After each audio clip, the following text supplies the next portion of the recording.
Assalamualaikum warahmatullahi wabarakatuh. Masih tetap sehat dan semangat ya semuanya. Kita bertemu di tema kedua, yaitu muamalah dan transaksi keuangan Islam. Di sini kalian akan mempelajari apa itu definisi muamalah Islam, prinsipnya bagaimana dan apa saja bentuk dan contohnya, serta fase-fase perkembangan keuangan Islam modern yang ada di Indonesia. Yang pertama kita akan membahas tentang apa itu fikih muamalah. Fikih muamalah adalah hukum yang berkaitan dengan tindakan manusia dalam persoalan keduniaan, misalnya jual beli, utang piutang, kerjasama dagang, perserikatan, menggarap sawah, sewa menyewa, dan beberapa contoh yang lain. Sedangkan menurut Wahbah Suhaili, hukum muamalah itu bisa terdiri dari hukum keluarga, hukum kebendaan, hukum acara perundang-undangan, hukum internasional, hukum ekonomi, serta keuangan.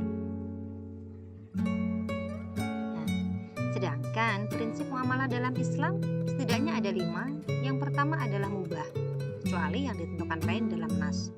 Yang kedua sukarela. Yang ketiga mendatangkan manfaat dan menghindari madharat.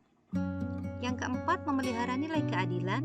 Serta yang terpenting adalah bebas dari maisir, gharar, riba, haram, dan batil. Beranjak ke bentuk-bentuk muamalah dalam Islam, secara garis besar terbagi menjadi 2, yaitu yang menggunakan akad tabaruk dan akad tijari. Akad tabaruk atau non-komersil artinya yang tidak bertujuan untuk mendapatkan keuntungan, misalnya zakat, infak, sedekah, wakaf, wasiat, hadiah, dan hibah. Sedangkan akad tijari atau akad komersil tentu saja bertujuan untuk mendapatkan keuntungan, misalnya jual beli, sewa menyewa, gadai, musyarakah, mudharabah, kafalah, iwalah, dan wakalah. Sampai di sini paham ya?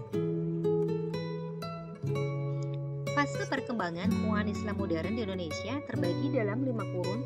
Yang pertama dari tahun 83 sampai 92, di mana dimulai dari Bank Indonesia memberikan keleluasaan pada bank-bank umum untuk menetapkan suku bunga.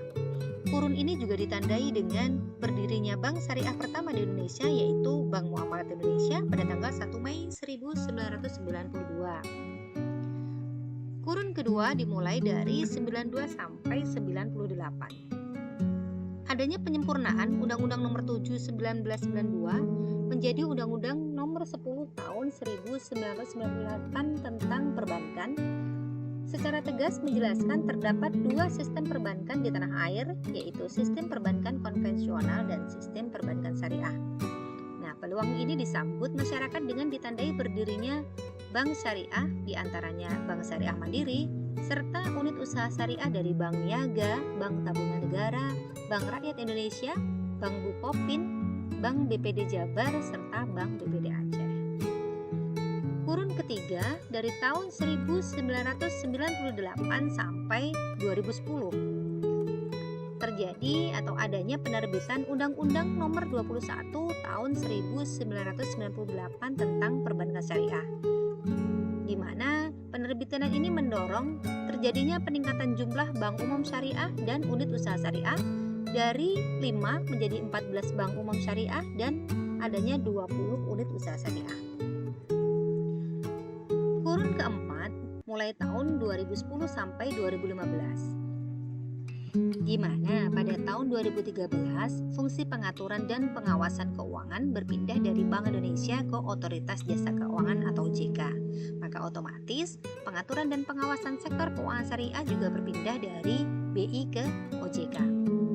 Sebagai otoritas pemegang jasa keuangan, OJK terus melakukan penyempurnaan visi dan strategi pengembangan sektor syariah melalui roadmap strategi syariah Indonesia dengan melaunching pasar syariah pada 2014. Hasilnya ada 12 bank umum syariah, 20 unit usaha syariah, dan 164 ITRS. Fase kelima yaitu digitalisasi keuangan syariah dimulai dari tahun 2015 sampai sekarang. OJK menerbitkan Peraturan Nomor 77 Tahun 2016 tentang layanan meminjam uang berbasis teknologi informasi.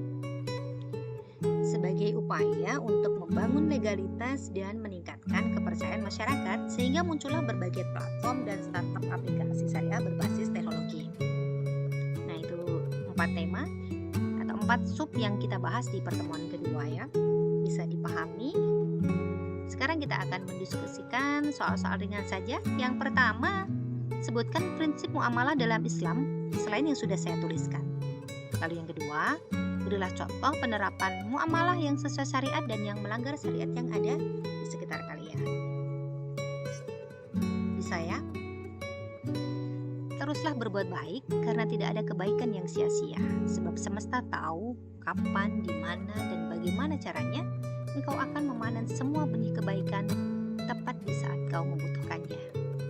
Wassalamualaikum warahmatullahi wabarakatuh.